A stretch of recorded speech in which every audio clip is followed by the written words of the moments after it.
The Baltic Sea's silent witness, revisiting the MS Estonia disaster.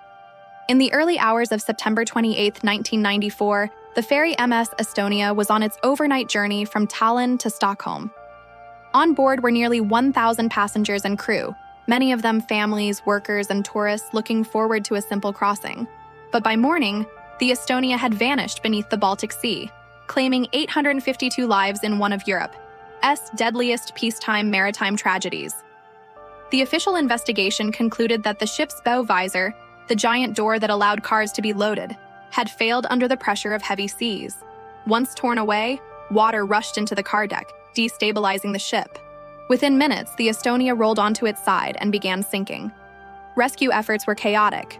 The storm raged, lifeboats were almost impossible to launch, and many passengers were trapped inside. Only 137 people survived. But what makes the Estonia's story endure is not only the scale of loss, but the questions that remain unanswered.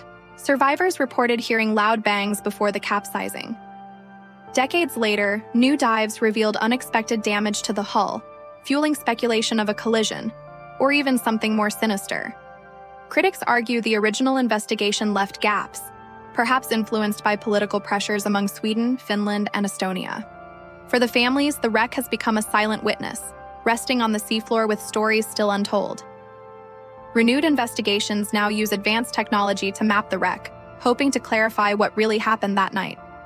The Estonia disaster forced improvements in maritime safety laws, from stronger ship doors to stricter evacuation standards.